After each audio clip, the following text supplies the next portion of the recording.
Mi madre convenció a mi prometida de casarse con mi hermano rico. Años después, los invité a una gala solo para que vieran cómo me convertí en el nuevo dueño de la empresa de mi hermano y la casa familiar. Si aún no estás suscrito al canal, haz clic en el botón de suscripción y activa la campanita para no perderte ninguna de nuestras historias. Tu apoyo significa todo para nosotros. Si esta historia te parece interesante, déjale un like.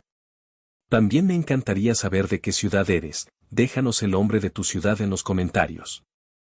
Ahora, empecemos con la historia. Dicen que la sangre te hace pariente, pero la lealtad te hace familia. Esa noche, mientras el murmullo de los aplausos llenaba el gran salón y las luces de cristal parecían diamantes suspendidos en el aire, entendí que llevaba años siendo huérfano de ambos. Desde el escenario, mi vista barrió la multitud de rostros sonrientes, de trajes caros y joyas que destellaban, hasta detenerse en una mesa apartada, casi escondida en la penumbra. Allí estaban ellos. Mi madre, Soledad, y mi hermano, Ramiro. Sus rostros no eran de orgullo, sino de una incredulidad helada, como si estuvieran viendo a un fantasma vestido con un smoking de diseñador. Y en cierto modo, lo era. Pero antes de este momento, antes del éxito y de los salones de lujo, existió otra vida. Una vida que parece pertenecer a otra persona. 7 años atrás, en Guadalajara, mi mundo era mucho más pequeño y, creía yo, infinitamente más sólido. Me llamo Lázaro, y a mis 25 años, mi vida cabía en los planos de las pequeñas construcciones que supervisaba. Era ingeniero civil. No de los que levantan rascacielos que arañan las nubes, sino de los que se aseguran de que los cimientos de una casa sean firmes, de que un pequeño puente comunitario no se venga abajo con la primera lluvia. Amaba mi trabajo. Amaba la certeza del concreto, la lógica del acero, la honestidad de una estructura bien hecha. Mi vida personal también parecía construida sobre pilares sólidos. Estaba enamorado de Jimena. O, mejor dicho, estaba enamorado de la idea que me había hecho de nosotros. Llevábamos 2 años juntos y cada día a su lado se sentía como una confirmación de que había tomado el camino correcto. Jimena era luz, o al menos así la veía yo. Su risa era contagiosa y su pragmatismo, el ancla que mi naturaleza soñadora necesitaba. Estábamos a punto de casarnos. Ya habíamos dado el enganche para una casita de 2 millones de pesos en las afueras, de esas con un pequeño jardín donde soñábamos con hacer carnes asadas los domingos. Era una hipoteca a 30 años, una deuda que aceptábamos con la ilusión de quien firma el contrato de su propia felicidad. Pero toda estructura, por sólida que parezca, tiene un punto débil. El mío era mi familia. Mi hermano mayor, Ramiro, era el sol alrededor del cual giraba el universo de mi madre. Con 28 años, era un exitoso desarrollador inmobiliario. No construía casas, construía conceptos. Vendía estilos de vida. Su mundo era de penthouses con vistas panorámicas, de autos alemanes y de un bronceado perpetuo que gritaba éxito. Para mi madre, Soledad, Ramiro no era su hijo, era su obra maestra, la prueba viviente de que ella había triunfado en la vida. Y luego estaba yo. El hijo bueno, el trabajador, el confiable. Pero en el diccionario de mi madre, confiable era sinónimo de mediocre. Mi sueldo era decente, pero no espectacular.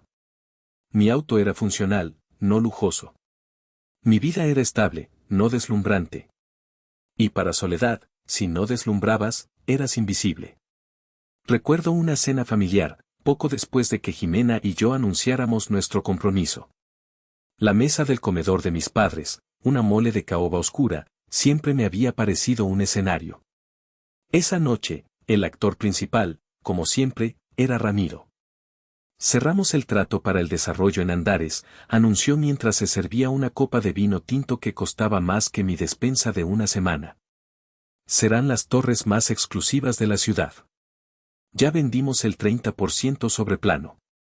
Mi madre juntó las manos, sus ojos brillando con una devoción casi religiosa. ¡Ay, mi niño! Siempre supe que naciste para cosas grandes. Eres el orgullo de esta familia. Su voz era un bálsamo de admiración. Luego, se giró hacia mí. ¿Y tú, Lázaro? ¿Cómo vas? ¿Sigues con tus puentecitos? Tragué saliva, sintiendo la mirada de Jimena sobre mí. Intenté sonreír. Muy bien, mamá. De hecho, terminamos el puente de la comunidad de San Gaspar. Los niños ya no tienen que cruzar el arroyo para ir a la escuela. El silencio que siguió fue denso. Mi madre tomó un sorbo de su vino. Qué bueno, mijito. Ayudar a los pobres es muy noble. Hizo una pausa, y luego soltó el golpe. ¿Y cuánto te pagaron por eso? Tienes que pensar en grande, Lázaro. Jimena se merece lo mejor. Sentí un calor subir por mi cuello. No era vergüenza, era rabia. Una rabia sorda y antigua. Miré a Jimena, esperando encontrar en sus ojos un refugio, una alianza. Pero ella tenía la vista fija en su plato, su sonrisa un poco tensa. En ese momento no lo supe, pero la primera grieta en mis cimientos acababa de aparecer. Dentro de mí, resonaba la misma pregunta de siempre, la que me había hecho en silencio durante toda mi infancia mientras veía a Ramiro recibir la bicicleta nueva y yo un par de calcetines: ¿por qué yo no soy suficiente? Crecí con el síndrome del impostor dentro de mi propia casa, sintiéndome siempre como una sombra, un actor de reparto en la brillante película de la vida de mi hermano. Y esa noche, por primera vez, tuve miedo de que Jimena también empezara a verme de la misma manera. La semilla de la duda, una vez plantada, tiene una forma perversa de crecer en la oscuridad. Y mi madre, Soledad, era una jardinera experta en ese terreno. Su campaña no fue un ataque frontal, sino una guerra de guerrillas, una serie de maniobras sutiles diseñadas para erosionar la confianza de Jimena en nuestro futuro. Comenzó con invitaciones inocentes. Acompáñame de compras, Jime. Tú tienes mejor gusto que yo, le decía. Y la llevaba a las boutiques más caras de la ciudad, lugares donde yo ni siquiera me atrevía a mirar los escaparates. Mientras Jimena se probaba un vestido, mi madre suspiraba. Te ves preciosa. Imagínate, si te casaras con alguien como Ramiro, podrías tener uno de cada color. Lo decía como una broma, con una risita, pero el veneno ya estaba inyectado. Luego venían las conversaciones casuales, cada palabra calculada. Recuerdo una tarde que llegué a casa y me encontré a mi madre tomando café con Jimena en nuestra pequeña cocina. El aire estaba cargado de una tensión que no supe interpretar. Y es que la vida es muy dura, mijita, escuché decir a mi madre mientras entraba. El amor es el motor, claro que sí. Pero la gasolina es el dinero. Uno no puede llegar a fin de mes con puros besos y abrazos. Me saludó con un beso en la mejilla, pero sus ojos estaban fijos en Jimena, evaluando su reacción. Lázaro, qué bueno que llegas. Le contaba a Jime lo orgullosa que estoy de ti, siempre tan trabajador. Aunque a veces me preocupo. El mundo es muy competitivo. Jimena no me miró. Se levantó y empezó a lavar las tazas con una energía nerviosa. Tu mamá solo quiere lo mejor para nosotros, Lázaro, dijo en voz baja. Pero yo sabía que no era nosotros. Era ella. El cambio en Jimena fue gradual, casi imperceptible al principio. Empezó a hablar más de estabilidad. La palabra se repetía en sus conversaciones como un mantra. ¿Crees que este trabajo te dará estabilidad a largo plazo?, me preguntaba. ¿No has pensado en buscar algo con más proyección? Nuestra casita, la que habíamos elegido con tanta ilusión, de repente se volvió demasiado pequeña. El barrio, demasiado lejos de todo. Mis sueños, demasiado modestos. Cada comentario era una pequeña astilla bajo la uña, un recordatorio constante de mis supuestas limitaciones. La situación llegó a un punto crítico una noche de sábado. Teníamos planes para ir al cine, una de nuestras citas habituales y sencillas. La llamé para decirle que ya iba en camino. Ay, mi amor, ¿sabes qué? No voy a poder, dijo con una voz extrañamente formal. ¿Podemos dejarlo para otro día? ¿Pasó algo?, pregunté, preocupado. Hubo una pausa. No, nada. Es solo que, tu mamá me invitó a cenar con unos amigos suyos y de Ramiro. Ya sabes, gente importante. Dice que es bueno para hacer contactos. Sentí un nudo en el estómago. ¿Contactos para qué, Jimena? Pues para todo, Lázaro. Para el futuro. No te enojes.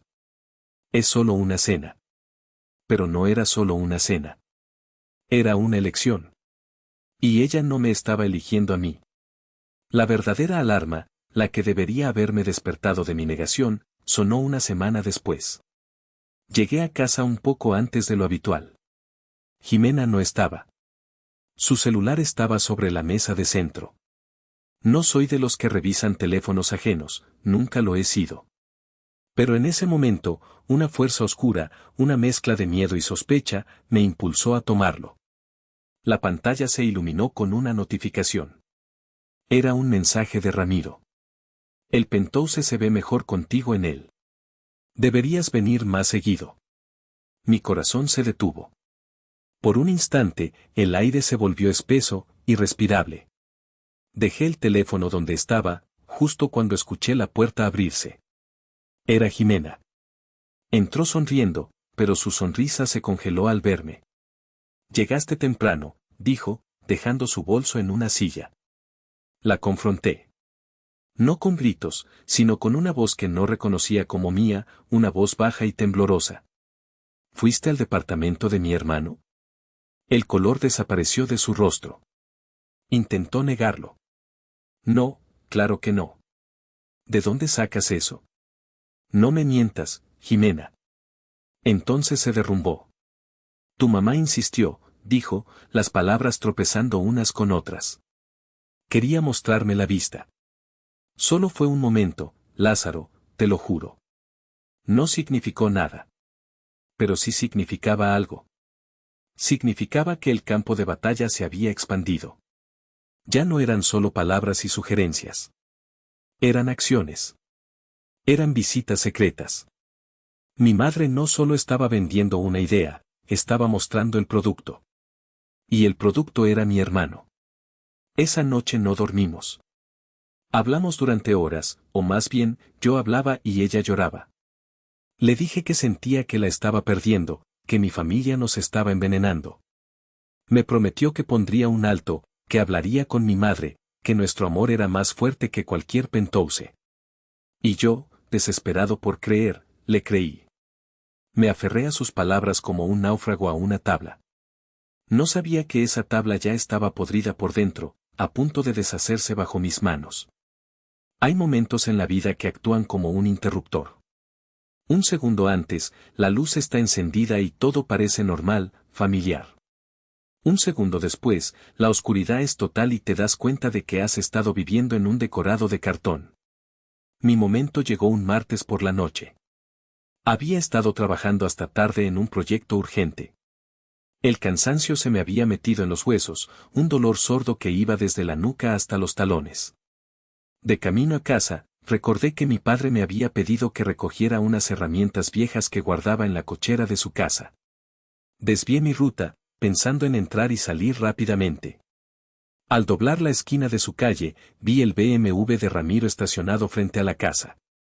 Mi primer pensamiento fue de fastidio. No tenía ganas de enfrentarme a otra sesión de comparaciones y condescendencia.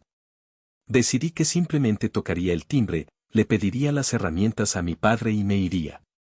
Pero mientras caminaba por el sendero de piedra hacia la puerta principal, escuché risas provenientes de la sala. La risa de mi madre, fuerte y clara. La risa de Ramiro, arrogante y sonora.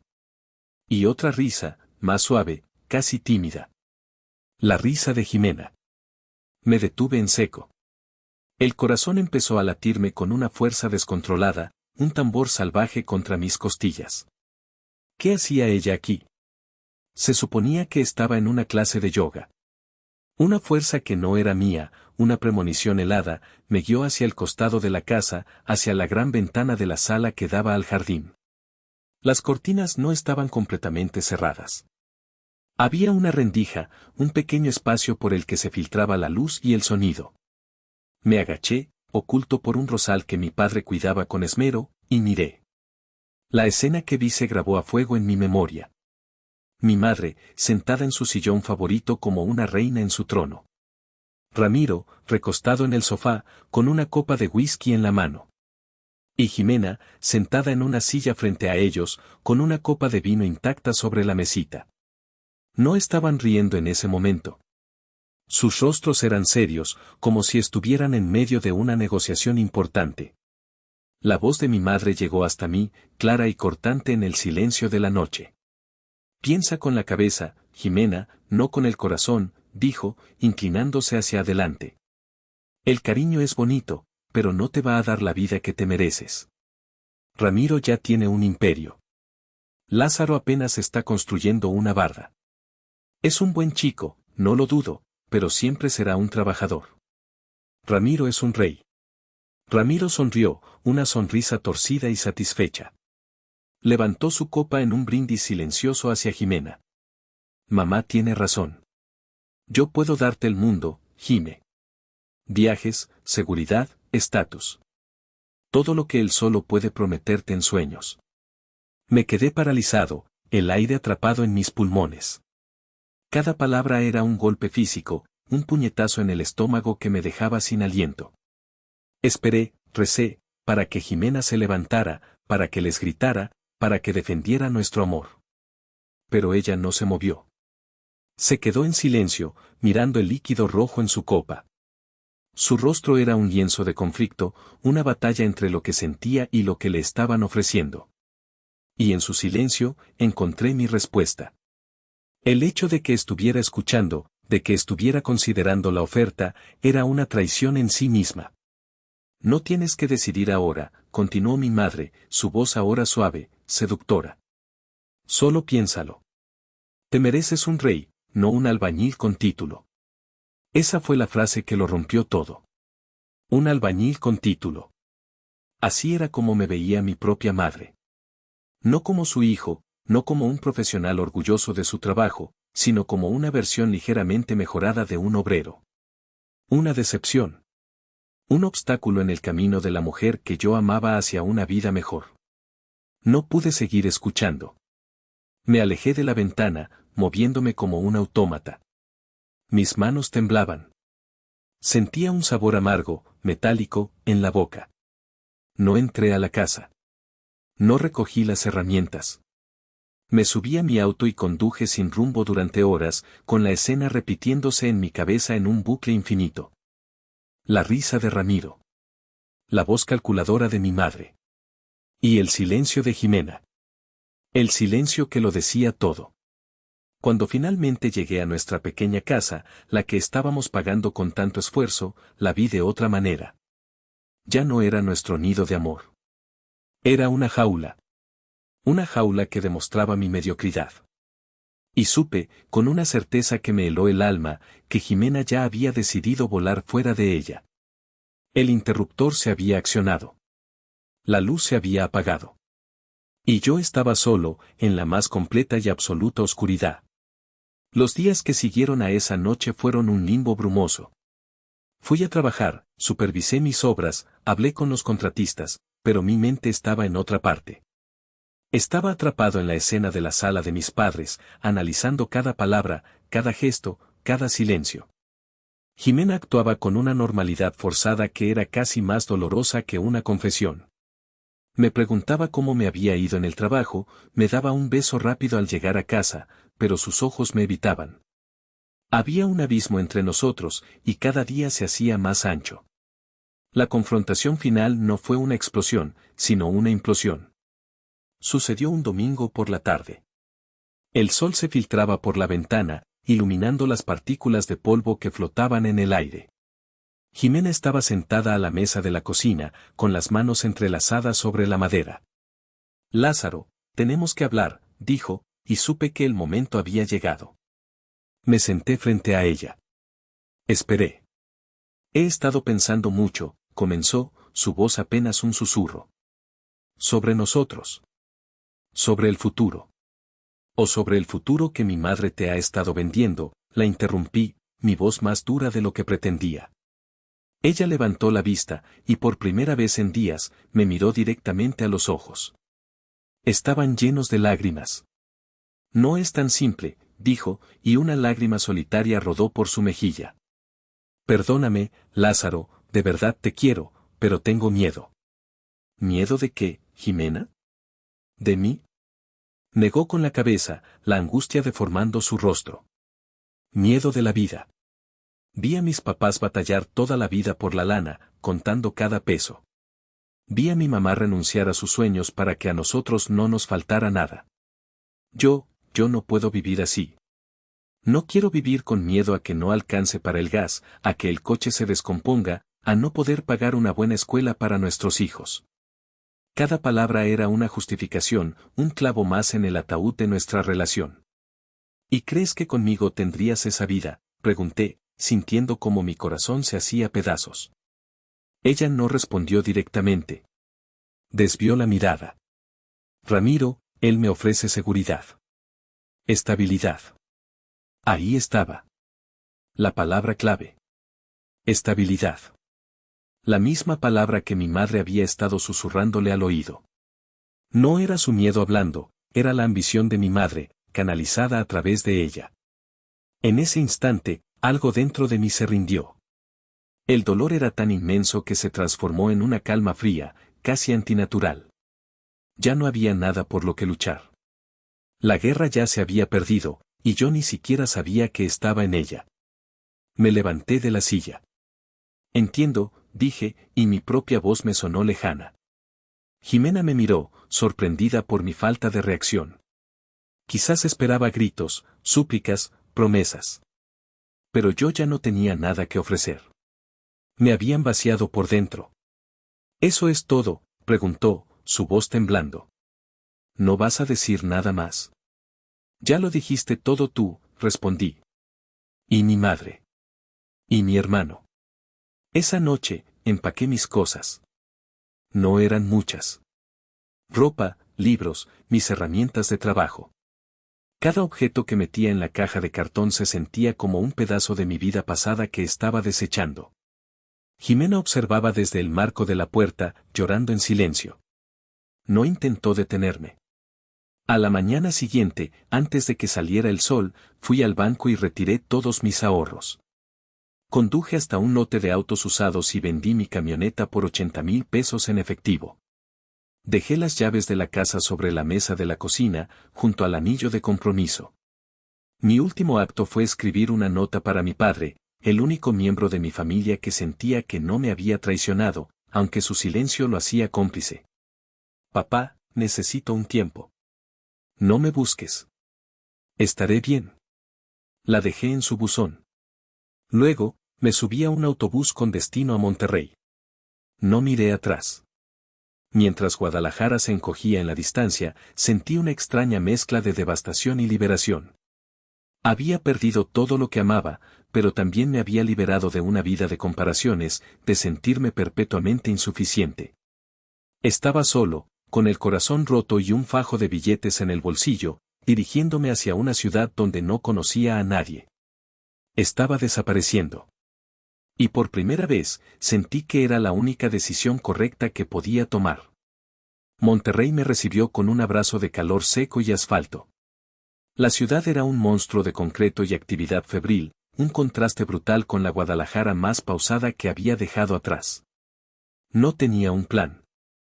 Mi único objetivo era sobrevivir, poner tanta distancia física y emocional como fuera posible entre mi pasado y mi presente. Encontré un cuarto de azotea en una colonia popular, un cubo de cemento con un foco que parpadeaba y una ventana que daba a un laberinto de tinacos y cables. El alquiler era barato y el anonimato, total. Durante el día, la ciudad rugía con el sonido de la industria y el progreso. Durante la noche, el silencio de mi cuarto era un eco de mi propia soledad. Los primeros meses fueron un descenso al infierno. El dinero de la camioneta se fue rápido. Para sobrevivir, hice lo que fuera necesario. Trabajé de chalán en una construcción, cargando bultos de cemento bajo un sol inclemente, sintiendo como el polvo se me metía en los pulmones y la piel se me curtía. Mis manos, acostumbradas a la precisión de los planos y los teodolitos, se llenaron de callos y heridas. El agotamiento físico era un alivio bienvenido, una forma de apagar el ruido incesante de mi mente. Por las noches, el dolor regresaba. Me sentaba en el borde de mi catre, con una caguama barata en la mano, y dejaba que los recuerdos me inundaran. La sonrisa de Jimena. La voz despectiva de mi madre. La cara de suficiencia de Ramiro.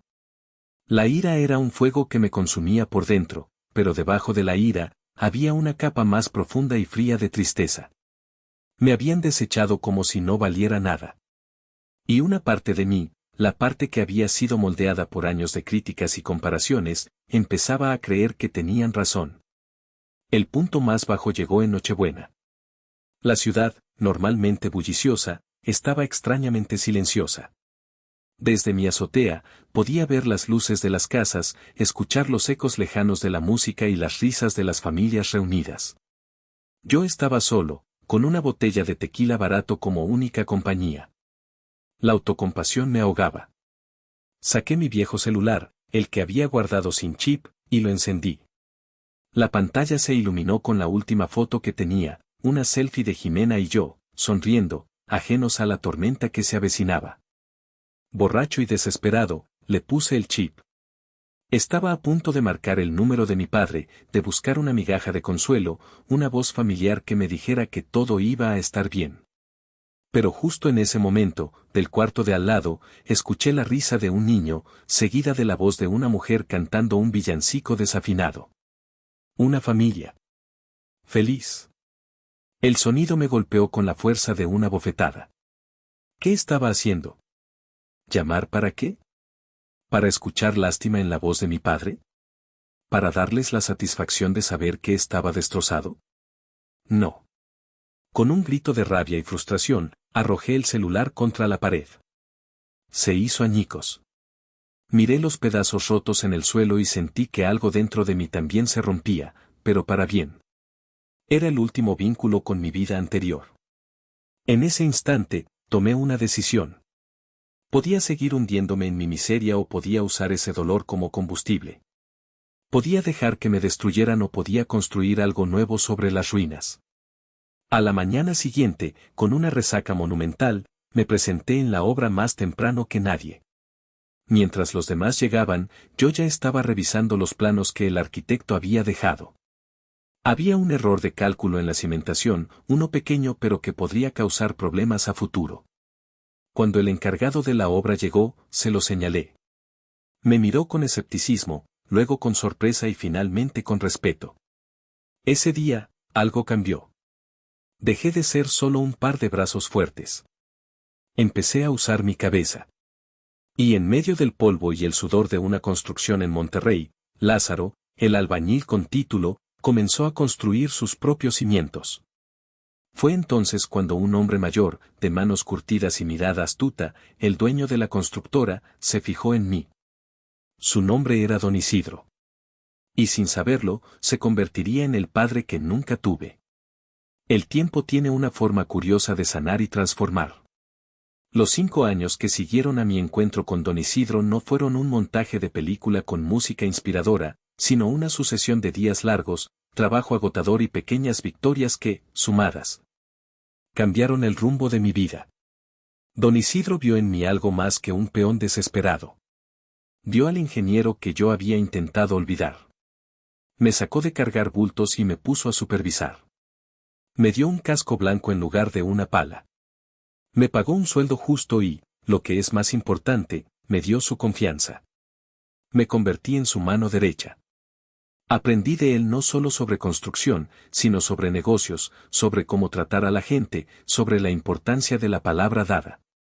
Él era todo lo que mi padre, con su pasividad, y mi hermano, con su arrogancia, nunca fueron.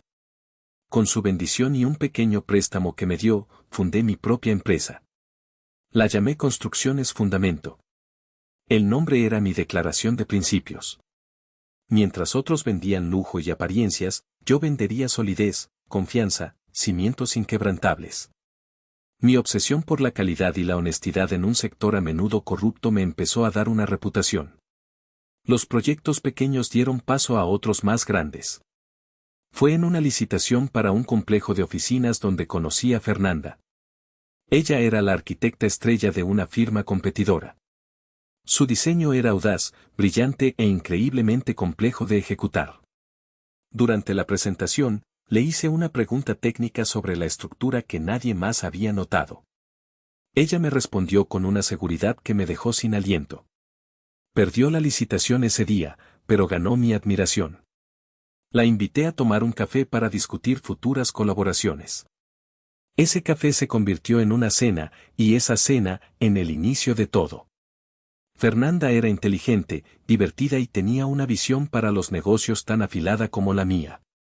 Cuando le conté mi historia, no vio a una víctima. Vio a un sobreviviente. Vio la fuerza que yo mismo apenas empezaba a reconocer. Tu familia no te quitó nada, Lázaro, me dijo una noche. Te dio un regalo. Te obligó a construir tu propio valor desde cero, en lugar de esperar a que ellos te lo asignaran. Fernanda se unió a Fundamento, no como empleada, sino como socia. Su creatividad y mi pragmatismo eran una combinación imparable. Juntos, llevamos la empresa a otro nivel. Nos especializamos en proyectos de alto standing, donde la calidad no era negociable. En 5 años, pasé de dormir en un catre a vivir en un departamento con vistas a la Sierra Madre. Pasé de contar monedas para un refresco a manejar presupuestos de cientos de millones de pesos. Me había convertido, en silencio y lejos de los ojos de quienes me habían despreciado, en un hombre exitoso. Una tarde, mientras revisábamos los planos de un nuevo proyecto, Fernanda se quedó mirando un nombre en la lista de proveedores potenciales. Ramiro Sandoval. ¿No es tu hermano?, preguntó. Asentí, sintiendo una punzada de un viejo dolor. Ella sonrió, pero no había alegría en su sonrisa. Lo conozco. O más bien, conozco su reputación. Cuando trabajaba en mi antigua firma, intentó asociarse con nosotros en un proyecto. Nos dejó colgados a mitad del camino, con deudas y un desastre logístico. Es un tiburón, Lázaro, pero de los que nadan en aguas poco profundas. Mucha mordida, pero poca sustancia. Su imperio está construido sobre deudas y apariencias. La revelación me dejó helado. No era solo un presentimiento, era un hecho. La fachada de éxito de mi hermano tenía grietas. Y por primera vez, no sentí satisfacción. Sentí una especie de piedad fría. Mientras mi vida se construía sobre roca sólida, la suya se tambaleaba sobre arena. Y yo sabía, con una certeza inquietante, que tarde o temprano, la marea subiría. La idea de la gala benéfica fue de Fernanda. Hemos trabajado duro, Lázaro, me dijo. Hemos construido algo importante. Es hora de que la ciudad sepa quiénes son los rostros detrás de Construcciones Fundamento. No se trataba de ostentación, sino de estrategia. Era una forma de consolidar nuestra posición, de entrar en los círculos donde se toman las grandes decisiones. Elegimos apoyar a un hospital infantil. La causa era genuina, pero el evento era una jugada maestra. Sería nuestra presentación oficial en la alta sociedad de Monterrey. Mientras preparábamos la lista de invitados, una idea audaz y peligrosa se instaló en mi mente. Al principio, la descarté como una fantasía vengativa. Pero la idea persistió, creciendo en fuerza hasta que se convirtió en una necesidad. Voy a invitarlos, le dije a Fernanda una noche, mientras estábamos sentados en nuestro balcón. Ella no necesitó preguntar a quiénes me refería. Me miró fijamente, sus ojos tratando de leer los míos en la penumbra. ¿Estás seguro? ¿Para qué? No lo sé exactamente, admití, y era la verdad. ¿Para qué vean lo que he logrado? ¿Para cerrar un ciclo? ¿O tal vez solo para ver sus caras? Fernanda puso su mano sobre la mía. Hazlo. Pero hazlo por ti, no por ellos. Que esta sea tu fiesta, no la suya. Con manos temblorosas, busqué en internet la dirección de la oficina de Ramiro y la casa de mis padres. Escribí sus nombres en 3 elegantes tarjetas de invitación. Soledad Sandoval. Ramiro Sandoval. Jimena Ortiz. No sabía si seguían juntos, pero asumí que sí. Envié las invitaciones por mensajería certificada. El cebo estaba en el agua. 2 semanas después, mi asistente me entregó las confirmaciones de asistencia. Los 3 habían aceptado. Como había previsto, su arrogancia y su curiosidad eran más fuertes que cualquier resentimiento que pudieran sentir. No podían soportar la idea de que yo estuviera organizando un evento de tal magnitud sin ellos. Tenían que venir. Tenían que ver. La noche de la gala, me sentí extrañamente en calma. Mientras saludaba a gobernadores, empresarios y filántropos en la entrada del salón, una parte de mí estaba en alerta, esperando. Y entonces los vi. Entraron juntos, un frente unido de apariencias.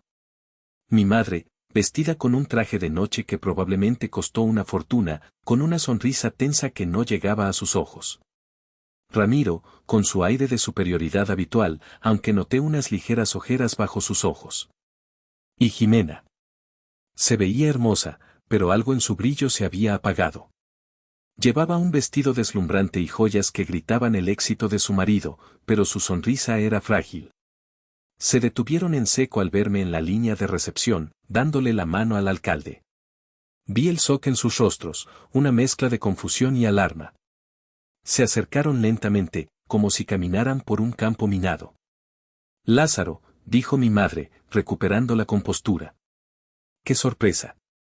No sabía que te movías en estos círculos. Yo no me muevo en estos círculos, mamá, respondí, mi voz tranquila y firme. Yo los creo. La cara de Ramiro fue un poema. Intentó una sonrisa condescendiente. Vaya, vaya. El hermanito perdido. Veo que no te ha ido tan mal, después de todo. Antes de que pudiera responder, Fernanda se acercó y me tomó del brazo, sonriendo con una calidez genuina. Mi amor, el senador quiere saludarte. Luego miró a mi familia. Buenas noches. Soy Fernanda, la esposa de Lázaro. El impacto de la palabra esposa fue visible. Jimena dio un respingo casi imperceptible. La sonrisa de mi madre se desvaneció.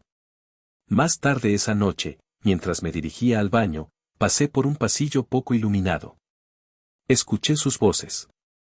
Me detuve, oculto por una columna.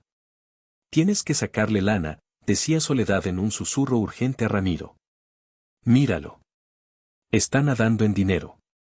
Es tu hermano, por el amor de Dios. Tiene la obligación de ayudarte ahora que tus negocios andan mal. Lo sé, mamá, lo sé, respondió Ramiro, irritado. Estoy en eso. Pero no es tan fácil. El tipo ha cambiado. No me quedé a escuchar más. Regresé al salón, con el corazón latiendo con fuerza, pero esta vez no era por dolor. Era por una claridad absoluta. Había esperado encontrar remordimiento, quizás una pizca de arrepentimiento. Pero no había nada. Seguían siendo los mismos. Seguían viéndome no como una persona, sino como un recurso. Un medio para un fin. Y en ese momento, supe exactamente para qué los había invitado. No era para mostrarles mi éxito. Era para recordar por qué me había ido. Y para prepararme para lo que tenía que hacer a continuación. Los meses que siguieron a la gala fueron un juego de ajedrez silencioso. Yo sabía, gracias a la información que Fernanda había recopilado a través de sus contactos en el sector, que el imperio de Ramiro se estaba desmoronando. Había invertido en proyectos de alto riesgo, sus deudas se acumulaban y varios de sus inversionistas clave le habían retirado su apoyo. Estaba desesperado. Y un hombre desesperado comete errores. La oportunidad perfecta llegó en la forma de un proyecto llamado Cumbres de Acero, un desarrollo residencial y comercial de lujo en la zona más exclusiva de Monterrey. Era el tipo de proyecto que podía salvar o hundir a una empresa. Ramiro, predeciblemente, se lanzó a conseguir el contrato de construcción como si su vida dependiera de ello. Y, en cierto modo, así era. Lo que él no sabía, lo que nadie fuera de mi círculo más íntimo sabía, era que el principal inversionista detrás de Cumbres de Acero era un holding que yo había creado. Yo era el dueño del tablero de ajedrez. Dejé que Ramiro moviera sus piezas. Dejé que sobornara, que prometiera, que usara toda su influencia menguante para llegar a la fase final de la selección. Quería que sintiera que lo tenía al alcance de la mano. Quería que saboreara la victoria antes de arrebatársela. El día de la reunión final, el aire en nuestra sala de juntas era eléctrico. Había convocado a los otros socios minoritarios, ejecutivos de alto nivel que valoraban los resultados por encima de todo. Ramiro llegó puntual, con un traje impecable y una confianza que parecía ensayada frente al espejo. Justo antes de que comenzara la reunión, mi asistente hizo pasar a una invitada inesperada. Era mi madre. Mamá, qué sorpresa, dije, levantándome para saludarla con una frialdad cortés. Quería que vieras la oficina. Que vieras lo que tu hijo ha logrado. Ella miró a su alrededor, impresionada a su pesar por el lujo silencioso de nuestras instalaciones. Vio a Ramiro sentado a la mesa y sonrió, asumiendo que yo lo estaba ayudando. Sabía que harías lo correcto, Lázaro. La familia es primero. La hice sentar en una silla contra la pared, en un lugar donde tendría una vista perfecta del procedimiento. Solo observa, mamá, le dije. Ramiro comenzó su presentación. Era brillante, tengo que admitirlo. Hablaba de visión, de sinergia, de plazos y presupuestos. Por un momento, casi sonaba convincente. Cuando terminó, la sala quedó en silencio. Todos los ojos se volvieron hacia mí. Me levanté lentamente. Caminé hasta la cabecera de la mesa. Gracias, Ramiro. Una presentación muy apasionada, comencé. Sin embargo, en Fundamento y en este consejo, valoramos los datos por encima de la pasión. Proyecté una serie de gráficos en la pantalla gigante. Eran los números reales de la empresa de Ramiro. Proyectos entregados con meses de retraso. Presupuestos excedidos en un promedio del 30%. Demandas de proveedores impagos. Una línea de crédito sobregirada. La cara de Ramiro pasó del bronceado al blanco ceniza. Mi madre se removió incómoda en su silla. Como pueden ver, señores, continué, mi voz resonando en la sala, la empresa del señor Sandoval no representa solidez. Representa un riesgo inaceptable para un proyecto de esta envergadura.